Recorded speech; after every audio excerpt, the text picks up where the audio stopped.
So guys how are you doing. So जैसा कि हमने लास्ट एपिसोड के अंदर देखा था कि लुओ फैंग के ऊपर एक काफ़ी बड़ी सी प्रॉब्लम आ गई थी, जहां पर लुओ फैंग को यहां पर अर्थ ही सेल करना पड़ रहा था, लेकिन वो सिचुएशन से काफ़ी ज़्यादा बुरे तरीके से बाहर निकला था। इसी के साथ इस एपिसोड की शुरुआत होती है और जहाँ पर हमें देखने के लिए मिलता है कि वर्चुअल यूनिवर्स कंपनी के अंदर यहाँ पर ये तीनों ही ब्रदर्स टहल रहे थे और तीनों ही बातें करते करते रूम के अंदर आ रहे होते हैं, जहाँ पर अभी होंग आ गया था जिसने लुओ फैंग की हेल्प की होती है। लुओ फैंग और साथ ही अपना ब्रदर शैन और होंग तीनों ही यहाँ पर बैठ गए थे और अब बातें करने लग जाते हैं कि आखिर अर्थ के अंदर ऐसा क्या है जहाँ पर इतने सारे लोग अर्थ के अंदर इतना ज़्यादा इंटरेस्ट ले रहे हैं। डेफिनेटली यहाँ पर इनको शक तो होने लगा था कि अर्थ में कुछ ना कुछ ऐसा ज़रूर से होगा जो कि इतने पावरफुल लोगों की अटेंशन को यहाँ पर ग्रैब कर रहा है। जिसके बाद होंग बताने लग जाते हैं कि मेरे एक फ्रेंड जो कि यहाँ पर वर्चुअल यूनिवर्स कंपनी नेटवर्क्स हैं, उन्होंने मुझे कांटेक्ट किया था और इसी के साथ मैंने यहाँ पर अपनी खुद की भी कुछ रिसर्च की थी।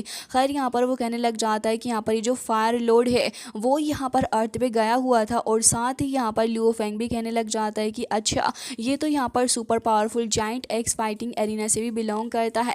और यहाँ पर वो कहने लग जाता है कि वैसे यहाँ पर उस जगह का इन्वायरमेंट तो बहुत ही ज़्यादा स्ट्रिक्ट है। जिसके साथ यहाँ पर शैन भी पूछने लगा था कि हाँ बिल्कुल, आप बिल्कुल सही कह रहे हो। वैसे मुझे बताओगे कि आखिर यहाँ पर वनरेबल किस तरीके की सिचुएशन में, मतलब कि वहाँ पर चल क्या रहा है। तभी यहाँ पर होंग कहने लग जाता है कि खैर सबसे पहले तो मैं यही बताना चाहूँगा कि लॉर्ड शी हुओ जो है वो यहाँ पर चीज़ें तुम्हारे लिए बिल्कुल भी ख़राब नहीं करेगा। क्या उसने ऐसा किया तुम्हारे साथ? ये सुनने के बाद लुओ फैंग कहता है कि नहीं, उसने तो ऐसा नहीं किया। तभी यहाँ पर ब्रदर होंगे काफ़ी ज़्यादा सेविज सा फेस उसको देता है और कहने लगा होता है कि और मुझे लगता है कि वो आगे जाकर भी ऐसा नहीं करेगा। ये सुनने के बाद तो अब यहाँ पर लुओ फैंग उसकी टोन को देखकर ये अंदाज़ा लगा लेता है कि डेफिनेटली ब्रदर होंग ने ही यहाँ पर कुछ ऐसा किया है जिससे कि यहाँ पर ये बंदा शी हो इतनी ज़्यादा प्यार से लुओ फैंग की बात मानकर चला गया और उसने अर्थ को यहाँ पर पूरे तरीके से बाय भी नहीं करा। जिसके साथ यहाँ पर होंग कहने लग जाता है कि चीज़ों को तो यहाँ पर सेटल किया जा सकता है। यह है कि यहाँ पर मेरे अंदर इतना ज़्यादा पेशेंस नहीं है कि मैं यहाँ पर चीज़ों को इस तरीके से हैंडल करूँ। फिर वो कहने लग जाता है कि असल में ये जो यहाँ पर लॉर्ड ऑफ वॉइड गोल्ड है वो यहाँ पर आ गया है, जिसके चलते यहाँ पर ये चीज़ें हुई। ये सुनने के बाद तो शैन तो यहाँ पर लिटरली गिर जाता है और कहता है कि क्या आप किसके बारे में बात कर रहे हो? Lord of void gold? वो आखिर ऐसा कैसे कर सकता है? क्या उसने यहाँ पर हमारी मदद की? और यहाँ पर इसके सामने ये फास्ट लेयर शियो ये डर गया क्या? सच में यहाँ पर उसको भी उसकी बात माननी पड़ी। अब वो कहने लग जाता है कि आखिर कितना ज़्यादा टेरिफाइंग एग्जिस्टेंस होगा जिससे कि शियो भी डर रहा है। तभी यहाँ पर होंग आ जाते हैं लुओ फैंग के पास में और कहने लग जाते हैं कि ब्रदर तुम्हें इसके बारे में पता होना चाहिए। असल में यहाँ पर ये जो 52 क्योस कप है क्योस सिटी के अंदर, उसके अंदर से एक और बहुत ही ज़्यादा पावरफुल कप है जिसका नाम हमें तियांशु क्योस कप बताया जाता है। असल में ब्रदर ये जो कप बना हुआ है इसके बारे में ऐसा कहा जाता है कि ये कप बहुत ही ज़्यादा स्ट्रॉन्गेस्ट है। ये जो अपने 52 कप है इनके अंदर जो टॉप 10 है यहाँ पर तियांशु क्योस कप उन्हीं में से एक है। तो फिर तुम इसकी पावर का अंदाज़ा लगा सकते हो। वो बताता है कि इसकी स्ट्रेंथ जो है वो यहाँ पर काफ़ी ज़्यादा खतरनाक। इसका क्रिएटर एक बहुत ही ज़्यादा पावरफुल पर्सन था जिसने कि इसको बनाया है। और फिर कहने लग जाता है कि असल में वो यहाँ पर जो यूनिवर्स के टॉप लेवल के क्रिएटर्स हैं उनमें से एक है। ये सुनने के बाद तो यहाँ पर शैन लिटरली यहाँ पर उठकर खड़ा ही हो जाता और उसका मुँह खुला का खुला रह गया था और कहता है कि क्या सच में यहाँ पर इतनी ज़्यादा खतरनाक लेवल की ग्रेट एग्जिस्टेंस भी मौजूद है? तभी होंग कहने लग जाता है कि हाँ बिल्कुल, लेकिन ये तो लक के ऊपर ही डिपेंड करता है। शैन कहता है कि अच्छा तो तुम अब यहाँ पर लक की बात कर रहे हो। वेल यहाँ पर मुझे लग रहा है कि तुम यहाँ पर इन सारी चीज़ों को इतनी ज़्यादा ठीक से नहीं समझ पा रहे हो। और ये कहकर वो बैठ जाता है और कहता है कि चलो मुझे ठीक से बताओ कि आखिर असल में पूरी बात थी क्या। जिसके बाद यहाँ पर वो सी ऑफ इल्यूजन्स के बारे में बताने लग जाता है और कहता है कि असल में सारी स्टोरी मेरे एडवेंचर से शुरू हुई जब मैं यहाँ पर सी ऑफ इल्यूजन के अंदर गया था।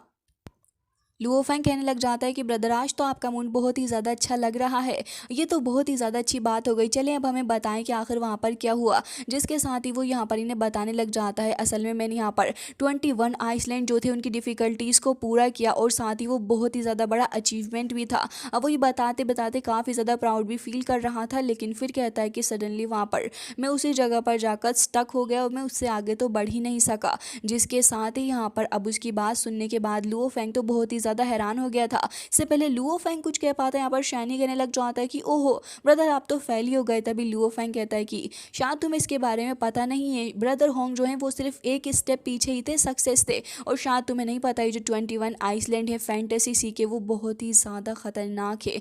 इवन यहाँ पर हमें दिखाया जाता है कि मास्टर शैन जो होते हैं वो उसी वक्त वहाँ पर आ गए थे, और वो यहाँ पर उसी सी ऑफ कॉन्शियसनेस की वो जो वेव्स आ रही थी उनका इस्तेमाल करते हैं और उसे एक पूरी रॉक के अंदर पैक कर देते हैं, जिससे कि शैन को यहाँ पर उस जगह के इन्वायरमेंट के बारे में थोड़ा थोड़ा अंदाज़ा पता लग जाता है। साथ ही यहाँ पर अपना लुओ फेंग कहता है कि असल में उस जगह पर आप जितनी ज़्यादा आगे जाते जाओगे उतना ही ज़्यादा टेरिफाइंग प्रेशर आपकी कॉन्शियसनेस के ऊपर पड़ता रहेगा। इवन यहाँ पर अगर अपने ब्रदर होंग ने 21 तक जाने का भी साहस दिखाया तो आप ये समझ सकते हो कि यहाँ पर अपने ब्रदर ने यहाँ पर यूनिवर्स लोड के लेवल के प्रेशर को फेस किया होगा, और साथ ही यहाँ पर ये जो प्रेशर है वो लगातार बढ़ता ही जाता है, जिसके साथ ही यहाँ पर लुओ फेंग तो बहुत ही ज़्यादा खुश था और कहता है कि ब्रदर बहुत ही ज़्यादा ओसम। उसी वक्त वहाँ पर शैन भी आ जाता है जो कि अब तो एकदम से ही पलट जाता है और वो लिटरली सैल्यूट कर रहा होता है होंग को, जिसके साथ ही अब होंग कहने लगा था कि असल में ये जो मेरी अचीवमेंट थी इसके बाद ही यहाँ पर ग्रेट एक्स के जो फाउंडर थे उन्होंने यहाँ पर मुझे रजिस्टर करके अपने डिसाइबल बनाया, और इसी के साथ यहाँ पर मेरी आगे की जर्नी शुरू हुई।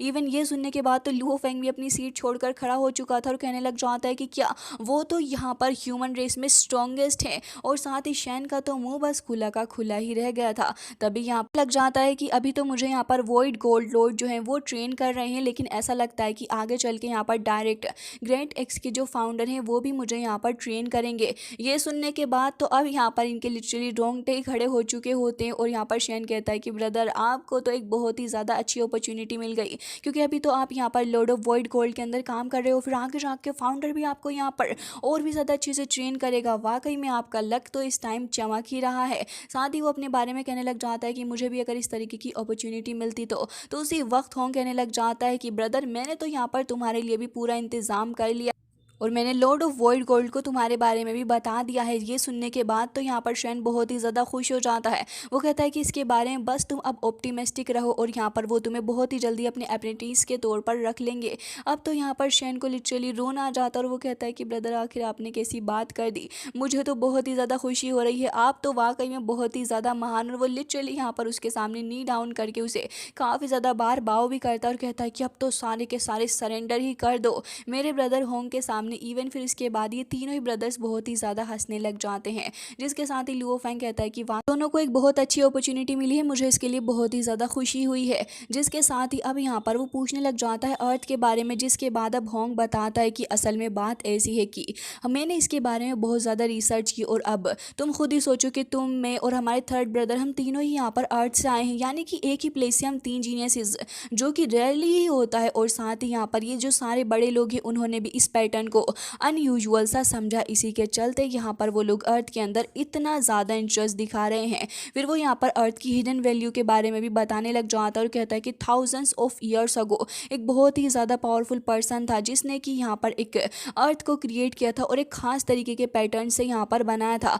वो बताता है कि अर्थ का जो इन्वायरमेंट है वो सोल प्योरिफिकेशन में मदद करता है। गोड क्लैन भी यहाँ पर इसी एलियन ने बनाई थी। साथ ही वो बताता है कि असल में उस एलियन ने अर्थ को इसलिए बनाया ताकि यहाँ पर वो स्ट्रॉन्गेस्ट स्पिरिचुअल बींग्स को जनरेट कर सके। अगर अर्थ का सोलर सिस्टम ही हट गया तो फिर उसकी पावर जो है वो ख़त्म हो जाएंगी। जिसके साथ ही हमें सब कुछ पता चल जाता है अर्थ के बारे में कि अर्थ में यहाँ पर ख़ास तरीके की ये जो चीज़ें हैं वो है जिसके चलते ही यहाँ पर ये सब कुछ हुआ। लुओ फेंग कहता है कि हाँ, और मुझे भी यहाँ पर उस क्लैन के बारे में पता है। असल में मुझे यहाँ पर एक मेटल प्लेट भी मिली थी जो कि यहाँ पर उनकी कल्टीवेशन से बिलोंग करती है कहीं ना कहीं। लुओ फेंग यहाँ पर उसको शो करने लग जाता है। होंग कहने लग जाता है कि हाँ बिल्कुल, असल में इससे ना सिर्फ फिजिकल एवोल्यूशन होगी बल्कि काफ़ी कुछ हो जाएगा। इसी के चलते यहाँ पर अर्थ जो है वो यहाँ पर काफ़ी सारे लोगों की अटेंशन को अपनी तरफ ही ग्रैब कर रहा है। दोनों भाई तो वहाँ से चले गए थे, लेकिन लुओ फेंग को यहाँ पर काफ़ी ज़्यादा चिंता अर्थ के बारे में हो रही थी और वो यहाँ पर उस एग्रीमेंट के बारे में सोचने लग जाता है जो कि वर्चुअल यूनिवर्स कंपनी की तरफ से उसे मिला था। लुओ फेंग का दिल इसके बारे में बहुत ज़्यादा उदास था, लेकिन लुओ फेंग कहता है कि यही सही होगा। जिसके साथ ये सीन कट हो जाता है और उसी के साथ हमें दिखाया जाता है कि वनरेबल 9 सोर्ड मास्टर वहाँ पर आ चुके। लुओ फेंग से अर्थ की ओनरशिप के बारे में बात करने के लिए, वो भी कंपनी के बिहाफ पर वो यहाँ पर आए थे और फिर कहने लग जाते हैं कि वर्चुअल यूनिवर्स कंपनी ने अर्थ के ओनरशिप के सारे ही राइट खरीदने का कॉन्ट्रैक्ट तुम्हारे साथ में बनाना है। और यहाँ पर वो उसके सामने दो ऑप्शंस रखते हैं, जिन दो ऑप्शंस के बारे में यहाँ पर वो लेडी उसको बताने लग जाती है। यहाँ पर लुओ फेंग को पता चलता है कि उसका पहला ऑप्शन तो ये है कि अर्थ पूरा का पूरा ही बेच दो, जो कि 200 बिलियन ह्वानयुन यूनिट्स के अंदर होगा। जबकि सुनकर लुओ फेंग को बहुत ही ज़्यादा बुरा लग रहा होता है, लेकिन उसके पास में कोई दूसरा रास्ता भी तो नहीं था। लुओ फेंग के सामने यहाँ पर दूसरी चॉइस ये रखी जाती है कि तुम यहाँ पर सिर्फ ओशन वाला जो एयर स्पेस वाला एरिया है वो हमें बेच दो, वो भी 15 बिलियन ह्वानयुन यूनिट्स के अंदर। इससे कि यहाँ पर लुओ फेंग को थोड़ा बहुत यहाँ राइट मिल जाएगा बाकी सारी चीज़ों को मैनेज करने का अर्थ के ऊपर। लेकिन यहाँ पर लुओ फेंग के पास एक ऑप्शन नहीं था कि वो यहाँ पर अर्थ को अपने पास ही रख सके, जिससे कि यहाँ पर लुओ फेंग यहाँ पर अपने सेकंड ऑप्शन को ही चूज़ कर लेता है, जो कि यकीनन उसके लिए एक बहुत ही ज़्यादा बड़ा फैसला था, क्योंकि उसको एक ऑप्शन तो चूज़ करना ही था। तभी 9 स्वॉर्ड मास्टर कहने लग जाते हैं कि क्या तुम इसको सच में चूज़ कर रहे हो। लुओ फेंग के पास यहाँ पर दूसरा ऑप्शन चूज़ करने के अलावा कोई दूसरा ऑप्शन भी नहीं था। वो यहाँ पर सोचता है कि ओशन और साथ ही एयर स्पेस जो है वो यहाँ पर कंपनी को दे दूँ, वही बेटर है। एटलीस्ट अर्थ के लोग तो यहाँ पर चैन से रह सकेंगे। और साथ ही डील की भी साइन की बात होने लग जाती है, और साथ कि तुम अब इस एग्रीमेंट को साइन कर दो। और साथ ही कहने लग जाते हैं कि मुझे भी यहाँ पर अर्थ के लिए बुरा लग रहा है, लेकिन वो अब इसमें कर भी क्या सकते थे। जिसके बाद हमें देखने के लिए मिलता है कि बबाता काफ़ी ज़्यादा खुश हो रही थी और फिर कहने लग जाती है कि वर्चुअल यूनिवर्स कंपनी ने यहाँ पर हमारे यूनिवर्स गैलेक्सी बैंक से काफ़ी ज़्यादा पैसे हमको भेज दिए हैं, और अब 5 मिलियन हमारे पास में डिपॉजिट हो चुका है, जो कि एक बहुत ही ज़्यादा बढ़िया बात है। लुओ फेंग ही कितना ज़्यादा रिफ्रेशिंग है, लेकिन लुओ फेंग तो किसी अलग ही उदास ही वे में बैठा हुआ था। और लुओ फेंग को देखकर ऐसा लग रहा होता है कि लुओ फेंग खुश नहीं है बल्कि दुखी है। जिसके साथ ही यहाँ पर लुओ फेंग अपने आप को कहने लग जाता है कि मैं बहुत ही ज़्यादा वीक हूँ, मैं कुछ भी नहीं कर पा रहा हूँ। जबकि बबाता यहाँ पर लुओ फेंग को इतना ज़्यादा डिमोटिवेटेड देखने के बाद थोड़ा बुरा फील करती है, और साथ ही यहाँ पर कहने लग जाती है कि लुओ फेंग आखिर तुम यहाँ पर इसके बारे में ऐसा कैसे सोच सकती हो। तभी लुओ फेंग यहाँ पर कहने लग जाता है कि ज़रा तुम खुद ही सोचो कि यहाँ पर वो फायर ईटर या फिर वनरेबल 9 स्वॉर्ड मास्टर जो हैं ये सभी कितने ज़्यादा स्ट्रॉन्ग है। इवन यहाँ पर मैंने इन सभी को फेस किया, हालांकि यहाँ पर वो आई किंग वो भी कितना ज़्यादा स्ट्रॉन्ग है, लेकिन मैं इन सभी के सामने अपनी बात को रेसिस्ट नहीं कर सकता। शॉर्ट लुओ फेंग के कहने का मतलब ये था कि यहाँ पर वो इन सारे ही लोगों की बात को मानेगा ही, चाहे उसकी मर्जी हो या फिर नहीं हो। ये तो काफ़ी ज़्यादा गलत बात है। लेकिन तभी बबाता लुओ फेंग से कहने लग जाती है कि लुओ फेंग तुम इसके बारे में बहुत ही ज़्यादा सोच रहे हो, हालांकि तुम अभी वीक हो, लेकिन इसका मतलब ये तो नहीं कि तुम हमेशा ही वीक रहोगे। मेरी बात सुनो, असल में जो ग्रेट एक्स के फाउंडर के बारे में सोचो कि वो कितने ज़्यादा पावरफुल हैं, लेकिन क्या वो स्टार्टिंग से ही इतने पावरफुल रहे होंगे? वो भी यहाँ पर वीक होंगे, या फिर जितने भी पावरफुल लोग हैं सभी कभी ना कभी वीक होंगे, और फिर धीरे धीरे करके जैसे जैसे वो आगे बढ़ते गए वैसे वैसे वो स्ट्रॉन्ग भी होते गए। ये सुनने के बाद तो यहाँ पर लुओ फेंग को एक अलग ही मोटिवेशन मिल जाती है, और फिर लुओ फेंग कहता है कि हाँ बबाता, ये तो तुमने बिल्कुल ही सही कहा है, और अब इसी चीज़ से मोटिवेशन लेते हुए मैं भी लगातार आगे बढ़ता रहूँगा, और मैं यहाँ पर यूनिवर्स के अंदर बहुत ज़्यादा स्ट्रॉन्ग भी बन जाऊँगा। साथ ही यहाँ पर लुओ फेंग प्लेट को भी निकाल लेता है, और फिर कहता है कि मेरे पास में अपना ख़तरनाक तरीके का ये आर्मर भी है, और साथ ही मेटल प्लेट भी। मैं इन दोनों चीज़ों का इस्तेमाल करते हुए अपनी पावर को काफ़ी ज़्यादा स्पीड अप करके बढ़ा लूँगा। लेकिन मुझे क्योस सिटी जाना पड़ेगा, क्योंकि मुझे यहाँ पर जियो क्योस कप के पास में से इनलाइटमेंट जो हासिल करनी है, जिससे कि मैं अपनी स्ट्रेंथ को फुल्ली रिकवर कर सकूँगा। और फिर लुओ फेंग कहता है कि मेरे पास में जो 3rd वॉल्यूम है वो तो अब मुझे और ज़्यादा ज़रूरत नहीं लगेगी, लेकिन अब मुझे अपने 4th वॉल्यूम की ज़रूरत होगी, जो कि यहाँ पर 1 मिलियन पॉइंट्स का था। लुओ फेंग अब यहाँ पर उसको ख़रीदने के बारे में सोच ही रहा था, लेकिन तभी लुओ फेंग की आंखें चौंक जाती हैं। लुओ फेंग असल में ऐसा क्या देखता है जो कि इसकी आंखें इतनी ज़्यादा चौंक गई थी। असल में बात ऐसी थी कि लुओ फेंग को यहाँ पर आया हुआ होता है एक ईमेल, जिसके अंदर लुओ फेंग को एक मिशन के बारे में बताया गया था। ये एक मिशन अलर्ट था, जो कि यहाँ पर एक डोमेन लोड के लेवल का था, जो कि एक टॉप टियर का टास्क होता है, जिसके अंदर यहाँ पर अप टू 20 लाख पॉइंट्स इनको मिल सकते हैं। लुओ फेंग को एक मैसेज मिलता है, जिसके अंदर उसे पता चलता है कि वर्चुअल यूनिवर्स कंपनी की तरफ से यहाँ पर एक काफ़ी सीरियस मिशन लुओ फेंग को मिला था, जिससे कि यहाँ पर लुओ फेंग को एक अच्छे खासे लेवल का भी रिवॉर्ड मिल सकता था।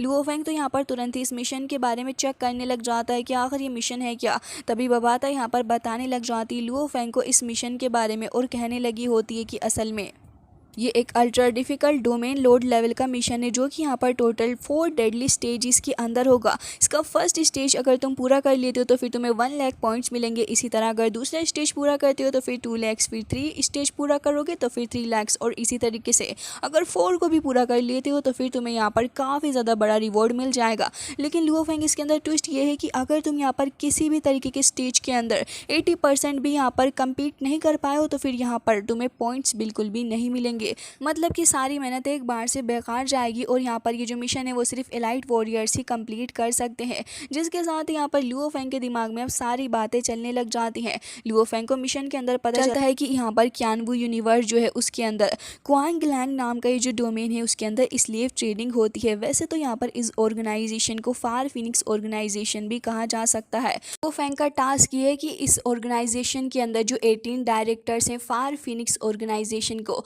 उनको लुओ फेंग को पनिश करना होगा, जिससे कि यहाँ पर लुओ फेंग को सज़ा भी दे सकता है जिस लोग ऐसा ना करें। असल में ये लोग यहाँ पर अपनी फैमिली की पावर का इस्तेमाल करते हुए लोगों को अननेसेसरीली टॉर्चर कर रहे थे और स्लेव्स का तो जीना ही हराम कर रखा था। लुओ फेंग तो ये सब कुछ देखकर बहुत ज़्यादा गुस्सा करने लग जाता है कि आखिर असल में यहाँ पर चल क्या रहा है। लुओ फेंग कहता है कि अगर इस तरीके का बिहेवियर मेरी फैमिली के अंदर भी होता तो मैं उसको भी बर्दाश्त नहीं करता, मैं उसको भी सज़ा दिलवाता। तो बबाता कहने लग जाती है तो फिर यहाँ पर ये जो 18 डायरेक्टर्स हैं फार फिनिक्स ग्रुप के, तुम्हें यहाँ पर इन्हें बहुत ही अच्छे से हैंडल करना होगा। लुओ फेंग इन सभी को तुम्हें ख़त्म करना है और यहाँ पर ये तुम्हारे थॉट्स के ऊपर भी डिपेंड करता है। और साथ ही तुम्हें कहने लग जाता है कि मैं इस टास्क को बहुत ही ज़्यादा डिटर्मिनेशन के अंदर करने वाला हूँ, लेकिन यहाँ पर मुझे लग रहा है कि इस टास्क को पूरा करना काफ़ी ज़्यादा टफ भी होगा, जो कि यहाँ पर ऑब्वियस ही बात थी। लुओ फेंग से बबाता कहने लग जाती है कि हाँ बिल्कुल, इस एक्शन के लिए हमें काफ़ी कुछ करना होगा। हालांकि यहाँ पर जिस प्लेनेट पे हमें जाना है लुओ फेंग, इसके लिए तो 5 महीने और 8 दिन लगेंगे, तो क्यों ना हम यहाँ पर इस प्लेनेट बेस पे जाने से पहले अपनी ट्रेनिंग के ऊपर फोकस कर ले।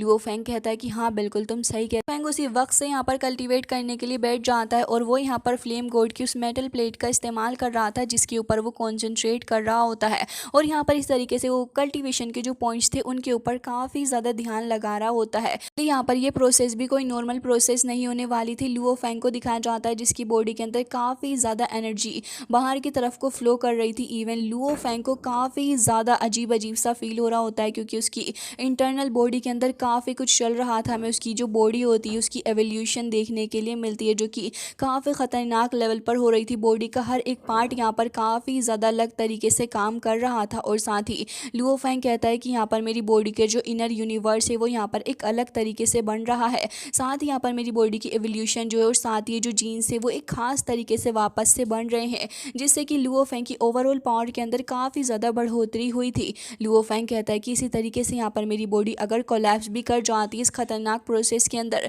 तो भी मुझे डरने की ज़रूरत नहीं है, क्योंकि यहाँ पर मेरे पास में मेरा क्लोन है और साथ ही यहाँ पर मैं इसका इस्तेमाल करते करते लगातार कितनी बार ख़त्म क्यों ना हो जाऊँ मैं खुद को रीजनरेट भी कर सकता हूँ, जो कि यहाँ पर लुओ फेंग के लिए एक बहुत ही ज़्यादा अच्छी बात थी क्योंकि लगातार इस प्रोसेस को करने से वो इसे और ज़्यादा डीपली समझ भी पा रहा था और साथ ही उसकी बॉडी को इसकी आदत भी हो जा रही थी। कुछ ही वक्त के अंदर ये प्रोसेस ऐसे ही दोहराते दोहराते हमें पता चलता है कि लुओ फेंग का गोल्डन हॉर्न बीस्ट जो है उसका साइज़ भी यहाँ पर काफ़ी ज़्यादा बढ़ चुका है। 1.5 टाइम्स लार्जर वो पहले से हो गया है, जो कि लुओ फेंग को काफ़ी ज़्यादा हेल्प करेगा। वो अपनी टेल से जब यहाँ पर एक स्ट्राइक करता है तो काफ़ी ज़्यादा खतरनाक तरीके से यहाँ पर डिस्ट्रक्शन हमें देखने के लिए मिलता है। लुओ फेंग कहने लग जाता है कि लग रहा है कि यहाँ पर अपनी सेकंड हाई स्पीड का जो वर्जन है वो भी यहाँ पर अराइव होने वाला है। वो इन सारी बातों के बारे में सोचने लगा था और साथ ही यहाँ पर बबाता आ जाती है। लुओ फेंग से कहती है कि लुओ फेंग अब हम अपनी डेस्टिनेशन के काफ़ी ज़्यादा करीब हैं, जिसके साथ ही हमें इनकी शिप दिखाई जाती है जो कि अपनी डेस्टिनेशन के बहुत ही ज़्यादा करीब आ चुकी थी। जिसके साथ ही लुओ फेंग भी कहता है कि बबाता तो क्या यही है प्लेनेट बेस, जिसके बाद बबाता कहती है कि हाँ बिल्कुल, लेकिन लुओ फेंग तुम्हें पता है वर्चुअल यूनिवर्स कंपनी हमारे साथ में बिल्कुल ही कनेक्ट रहेगी और साथ ही वो यहाँ पर इस मिशन को होते हुए लाइव देखेंगे, तो इस वजह से हमें काफ़ी ज़्यादा ध्यान से इस मिशन को करना होगा। लुओ फेंग तो ये सुनने के बाद और भी ज़्यादा गहरी सोच में पड़ जाता है क्योंकि उसे इस मिशन के अंदर कोई भी गलती नहीं करनी है। हालांकि इसी के साथ हमें देखने के लिए मिलता है कि यहाँ पर अजीब ही तरीके के एलियन टाइप लोग होते हैं जो कि यहाँ पर एक खास तरीके के फार फ्रूट को कलेक्ट कर रहे थे और यहाँ पर कुछ खास तरीके के मॉन्स्टर थे जो कि उनको गार्ड कर रहे थे, लेकिन लोगों की मजबूरी थी इस फ्रूट को हासिल करना। हमें दिखाया जाता है कि लोग अपनी जान पर खेल के यहाँ पर इस फ्रूट्स को हासिल कर रहे होते हैं, लेकिन उसी वक्त यहाँ पर एक काफ़ी ज़्यादा डिवाइस भी हमें देखने के लिए मिलती है जो कि इनके ऊपर नज़रें साधी हुई थी। ये लोग तो डर रहे होते हैं और साथ ही वो छोटी बच्ची जो कि अपने फादर के साथ थी उसे तो बहुत ज़्यादा डर लग रहा होता है। ये सारे ही लोग बहुत ही ज़्यादा थके हुए थे, लेकिन यहाँ पर क्या ही कर सकते थे, काम करना इनकी मजबूरी थी क्योंकि एज अ स्लेव ही ये यहाँ पर सरवाइव कर रहे हैं। उस छोटी बच्ची के पैरों में बहुत ज़्यादा दर्द होता है। वो कहती है कि डैड मैं और ज़्यादा मूव नहीं कर सकूँगी, और ये कहने के बाद तो वो लिटरली यहाँ पर ग्राउंड पर ही गिर जाती है। उसके डैड को यहाँ पर काफ़ी बुरा लग रहा था, वो तुरंत ही उस बच्ची को उठाने लग जाता है, लेकिन तभी हमें दिखाया जाता है कि वो जो डिवाइस थी वो यहाँ पर इन्हीं की तरफ को नज़रें गड़ाई हुई थी, जिससे कि इस बच्ची का बाप काफ़ी ज़्यादा डर रहा होता है और कहता है कि बेटा प्लीज़ थोड़ा सब्र रखो, बस हमें ये फ्रूट जो है अपनी डेस्टिनेशन पर पहुँचाना है, उसके बाद लगता है कि हमें इतना ज़्यादा परेशान होने की ज़रूरत नहीं होगी। हालांकि यहाँ पर बच्ची को पता था कि अगर वो यहाँ पर कुछ भी ऐसा काम करती है यानी कि थोड़ा आराम वगैरह करना, तो फिर इसके चलते उसकी फैमिली को इसकी सज़ा मिलेगी, जिसके चलते वो भी मजबूर होती है अपने डैड की मदद करने के लिए। और हमें दिखाया जाता है कि वो लोग वहाँ से निकल जाते हैं, जिसके साथ ही हमें और भी ढेर सारे लोग दिखाए जाते हैं जो कि यही काम कर रहे थे, और इन सभी का एक ही काम होता है रेड फायर ग्रास को इस तरीके से कलेक्ट करना और साथ ही इनको लेकर जाना। लेकिन इनकी हालत देखकर ऐसा लग रहा था कि शायद इन्हें खाने के लिए भी कुछ नहीं मिलता, क्योंकि ढंग से ये लोग चल भी नहीं पा रहे थे। तभी यहाँ पर आ जाते हैं वो डीमंस, जिन्हें देखकर ये सभी डर चुके थे और काफ़ी ज़्यादा बुरी तरीके से वहाँ से भागने लग जाते। तो बकेट थी वो गिर जाती है और उसके अंदर से वो ग्रास फ्रूट उठाकर एक बंदा चेक करने लगा होता है, जिसके साथ ही उसके काफ़ी सारे लोग भी वहाँ पर आ जाते हैं। वो बंदा अपनी बेटी से कहता है कि बेटा शांत रहना, बिल्कुल भी शोर नहीं करना। अब यहाँ पर दिखाया जाता है कि इसको स्मेल करने के बाद वो बंदा कहता है कि आखिर इस जगह का चीफ कहाँ है। तो वो बेचारा चीफ भी डरते डरते यहाँ पर इनके सामने आ जाता और बाव करने लगा था। तभी यहाँ पर वो कहता है कि लास्ट तुमने लॉर्ड क्रेशी को दी थी वो यहाँ पर ठीक नहीं थी और उसमें 30% की कमी थी, तो अब क्या यहाँ पर तुम्हारी 30% की जो पॉपुलेशन है वो रेडी है। जिसके साथ ही यहाँ पर ये बंदा यानी कि चीफ थोड़ा डर रहा था। एंड गाइस इसी के साथ ये एपिसोड एंड हो जाता है। आई होप कि आपको पसंद आया होगा। इसका नेक्स्ट एपिसोड काफ़ी ज़्यादा इंटरेस्टिंग होएगा, जिसे हम काफ़ी जल्दी एक्सप्लेन करेंगे। मिलते हैं नेक्स्ट वीडियो में, तब तक के लिए bye bye, take care of yourself.